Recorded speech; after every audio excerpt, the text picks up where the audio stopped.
को ज्वाइन किया कांस्टेबल के पद पर और आप दरोगा तक पहुंचे। तो इसके पहले मैंने आरपीएफएसआई का एग्जाम क्लियर किया, एसएससी सीएचएसएल और सीजीएल भी निकाला है। आप ड्यूटी भी करते थे 8 से 10 घंटे, 12 घंटे, कभी कभी 16 घंटे भी हो जाता है। इसके बावजूद आपने दरोगा जैसा आपकी हॉर्स राइडिंग हो गई और मोटर ड्राइविंग हो गई या स्विमिंग हो गई। जय हिंद दोस्तों, मैं मन आपका एक बार फिर से स्वागत करता हूं अपने यूट्यूब चैनल सक्सेस विद अमन में। दोस्तों, आज जिन सक्सेस से आपको मिलाने वाला हूं, अगर आप किसी भी एग्जाम की तैयारी कर रहे हैं तो आप ये समझ लीजिए कि आपके लिए वो एक मोटिवेशन है। क्योंकि दोस्तों, इतने टाइम वो खुद उत्तर प्रदेश पुलिस में दरोगा के पद पर तैनात हैं और इससे पहले उन्होंने कई सारे एग्जाम्स क्रैक किए हैं, जिसमें आप आरपीएफएसआई हो गया और एयरफोर्स, और उन्हीं से जानेंगे उन्होंने कौन कौन से एग्जाम क्रैक किया। अगर दोस्तों आपने भी आरपीएफएसआई का फॉर्म भर रखा है या फिर आरपीएफ कांस्टेबल को, तो ये वीडियो आपके लिए बहुत ही महत्वपूर्ण होने वाली, क्योंकि आपको एक मोटिवेशन मिलेगा, आपको एक तरीका पता चलेगा, स्ट्रेटजी पता चलेगी किस प्रकार से एग्जाम निकलते हैं और किस तरह से एग्जाम क्रैक करना चाहिए। दोस्तों, आप लोगों का टाइम खराब करते हो, भैया को बुलाते हैं। लेकिन दोस्तों, वीडियो शुरू करने से पहले एक बात मैं बोलना चाहूंगा, अगर आप लोगों के कोई भी प्रश्न होते हैं या कोई भी क्वेरी होती है तो आप सीधे मुझे डायरेक्ट इंस्टाग्राम पे मैसेज कर सकते हैं नीचे। अब मैं अपना इंस्टाग्राम यूजर आईडी आपको नीचे दे दूंगा। और दोस्तों, आप अगर कोई भी समस्या तो आप वीडियो के कमेंट बॉक्स में भी कमेंट ड्रॉप कर सकते हैं, मैं हर एक कमेंट का रिप्लाई करने की कोशिश करता हूं। तो दोस्तों, टाइम ना खराब करो, तो बुलाते हैं भैया को। और तो दोस्तों, मौजूद है हमारे साथ में हमारे बड़े भाई, जो इस वक्त उत्तर प्रदेश पुलिस में दरोगा के पद पर तैनात हैं। तो दोस्तों, आज इनसे हम जानेंगे कि किस प्रकार से भैया की जर्नी रही है और इनकी शुरुआती शिक्षा किस प्रकार की रही है, क्या एजुकेशन में क्या किया भैया, किस तरह पढ़ाई करते थे, सारी स्ट्रेटजी आज सब कुछ जानेंगे भैया के मुंह से कि कैसे ये यहाँ तक पहुंचे हैं। तो भैया, सबसे पहले आप हमारे दर्शकों को अपना नाम बताएं। मेरा नाम शुभम पटेल है। तो भैया, अब बच्चों को ये बताएं कि आपकी शुरुआती शिक्षा किस प्रकार की रही है, आपकी किस माध्यम से आपकी पढ़ाई हुई है। मैंने शुरुआत से ही हिंदी माध्यम से पढ़ा हूँ मैं। मेरा हाई स्कूल 2011 में और इंटर 2013 में हुआ। उसके बाद मैंने बीएससी किया है। तो भैया, अब हम आपसे ये जानना चाहेंगे कि आपको किस प्रकार से मोटिवेशन मिला कि आपको उत्तर प्रदेश पुलिस पे जाना है। और जैसा कि आपने मेरे को पहले बताया कि आप इससे पहले आप उत्तर प्रदेश पुलिस में एज ए कांस्टेबल के पद पर भी तैनात रहे हैं। तो भैया, आपकी जर्नी किस प्रकार की रही, किस प्रकार आप उत्तर प्रदेश पुलिस में को ज्वाइन किया कांस्टेबल के पद पर और आप दरोगा तक पहुंचे, तो बताएं। मेरा शुरुआत से ही सपना था कि मैं वो कोई यूनिफॉर्म वाली जॉब करना चाह रहा था। इसके लिए मैंने पहले एयरफोर्स में ट्राई किया, तो मैं मेडिकल से छट गया था। उसके बाद फिर कांस्टेबल की जॉब आई 2019 में। फिर मैंने उसमें अप्लाई किया और मेरा हो गया। मैं 4 साल एज ए कांस्टेबल उसमें रहा और तैयारी फिर मेरी चलती रही। और उस तैयारी के दौरान बीच में यूपीएसआई की वैकेंसी आ गई और मेरा इसमें सिलेक्शन हो गया।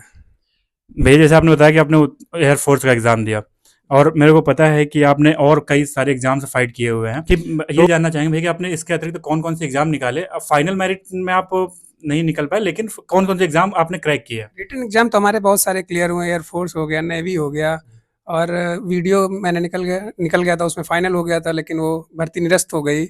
इसके पहले मैंने आरपीएफएसआई का एग्जाम क्लियर किया, एसएससी सीएचएसएल और सीजीएल भी निकाला है। फाइनल से मैं आउट हो गया 1 या 2 नंबर से। और फिर लास्ट में अब मैं इस समय हूँ और मेरी तैयारी अभी भी चालू है और मैं सिविल सर्विस की तरफ जाना चाहता हूँ। अच्छा अच्छा। तो दोस्तों, जैसा भैया ने बताया कि पढ़ने की कोई सीमा नहीं है, कि नहीं आप कि थोड़ी सी आपको सफलता मिल जाती है तो आप वहीं पर रुक जाते हैं। ऐसा नहीं, भैया ने देखो, भैया कितने एग्जाम निकालने के बाद भी आज भी वो दरोगा के पद पर तैनात हैं, ड्यूटी करते हैं अपनी, इसके बाद भी अपनी पढ़ाई कंटिन्यू कर रखे हैं। तो इससे आपको ये सीख मिलती है कि आपको पढ़ाई रोकनी नहीं है, आप किसी भी कंडीशन में हो, आपको अपनी पढ़ाई करनी है। तो भैया, अब हम आपसे ये जानना चाहेंगे कि आपने जब उत्तर प्रदेश पुलिस, जब आपने कांस्टेबल के पद पर आपने स्टार्ट किया था और आज आप दरोगा हैं, तो आप क्या चेंजेस देखते हैं कि जब कांस्टेबल के पद पे थे आप और आज दरोगा हैं, तो क्या चेंजेस आपको नजर आते हैं। आप पद बढ़ने के साथ ही जिम्मेदारियां बढ़ जाती हैं, काम बढ़ जाता है। तो कांस्टेबल में उतनी जिम्मेदारियां नहीं होती हैं क्योंकि आप किसी का अधीन काम कर रहे होते हैं। लेकिन आप दरोगा जैसे महत्वपूर्ण पद पे जाने पर आप खुद एक ऑफिसर हो जाएंगे। आपको अपने अधीनस्थ का ध्यान रखना है कि वो कैसे ड्यूटी कर रहे हैं कि नहीं कर रहे हैं। तो यही सब जिम्मेदारियां बढ़ जाती हैं, वर्कलोड बढ़ जाता है। जी।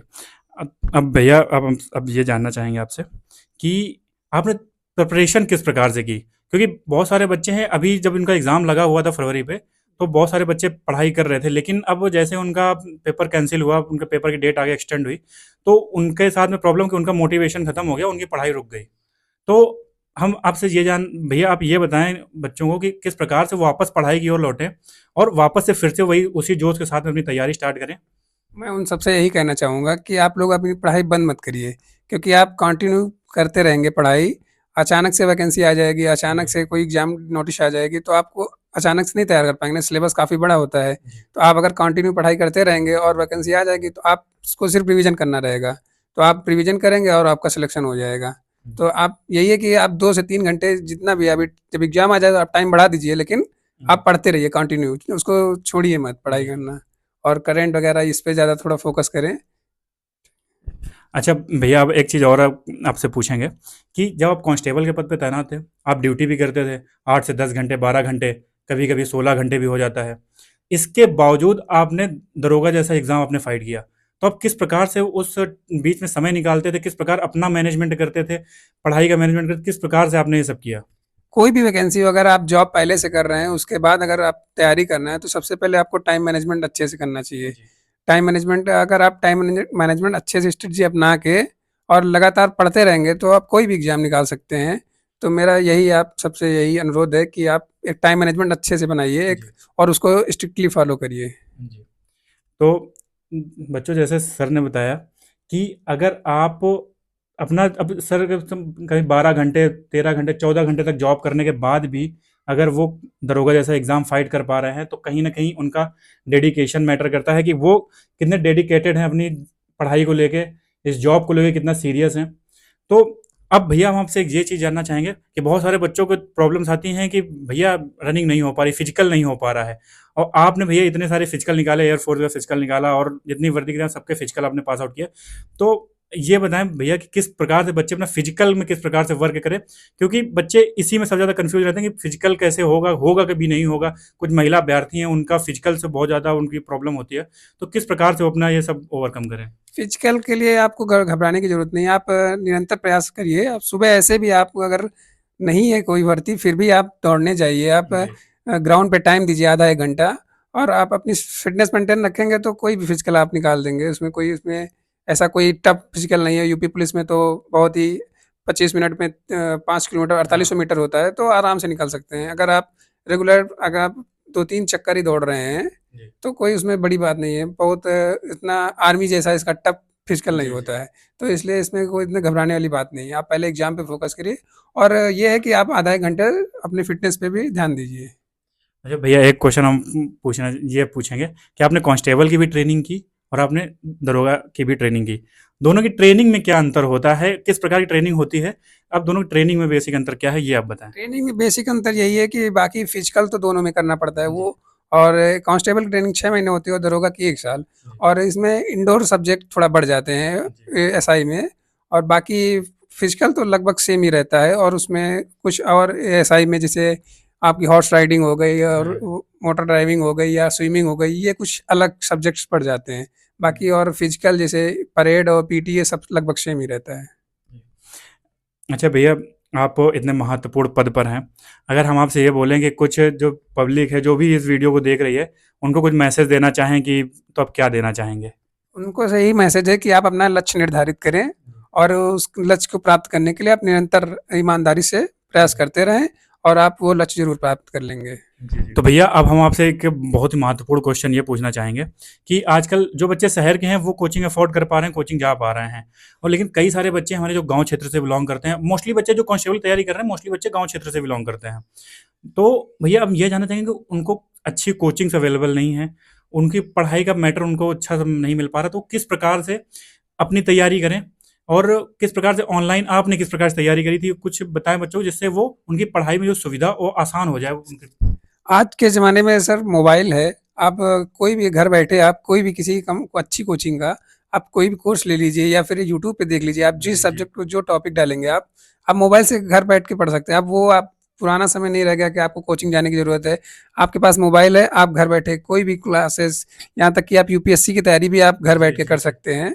तो अब वो बाधा नहीं रह गई कि आप कोचिंग, और शहर और ये गाँव की जो बीच में खाई थी वो भर चुकी है, जब से ये डिजिटल युग आ गया है। जी। जी। तो आप यही है कि आप मोबाइल पे आप ये कोई भी या टैबलेट या फिर लैपटॉप है आपके पास, और किसी अच्छी कोचिंग का आप कोर्स ले लीजिए, या फिर नहीं अगर अफोर्ड कर पा रहे हैं तो ऐसे में बहुत से फ्री यूट्यूब पे चैनल हैं, तो फ्री में पढ़ाते हैं, तो आप उनको ज्वाइन कर लीजिए और बस उनकी स्ट्रेटजी फॉलो करिए आप, और आपका सिलेक्शन ज़रूर होगा।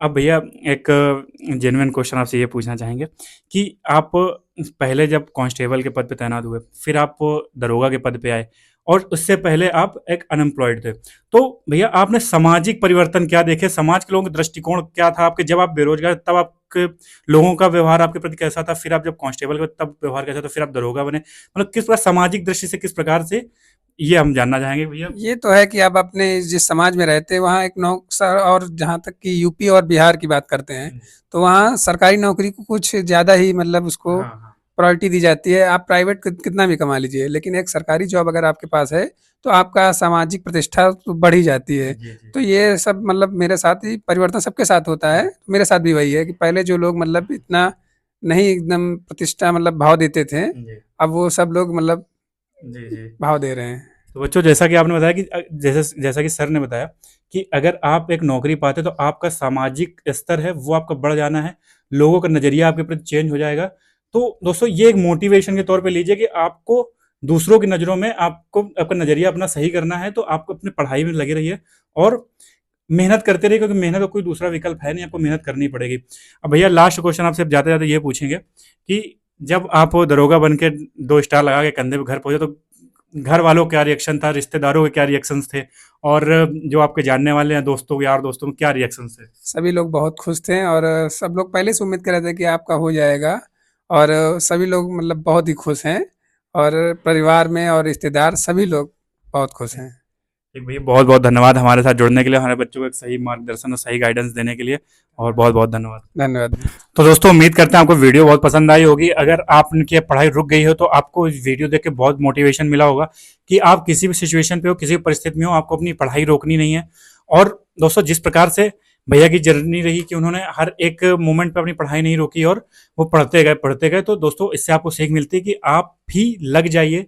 आपने आरपीएफ एसआई का फॉर्म भर रखा है, आपने कांस्टेबल का फॉर्म भर रखा है, यूपी कांस्टेबल का फॉर्म भर रखा है, कोई भी फॉर्म भर रखा है, आप अपनी पढ़ाई कंटिन्यू रखिए। तो दोस्तों और इसी तरह, तो दोस्तों जुड़े रहे हमारे साथ इसी तरह और देखते रहे सक्सेस विद अमन। और किसी प्रकार की दोस्तों कोई समस्या होती है, किसी प्रकार की कोई क्वेरी होती है, तो आप मुझे इंस्टाग्राम पे डायरेक्ट मैसेज कर सकते हैं या फिर कमेंट पे कमेंट ड्रॉप कर सकते हैं। तो दोस्तों धन्यवाद, जय हिंद।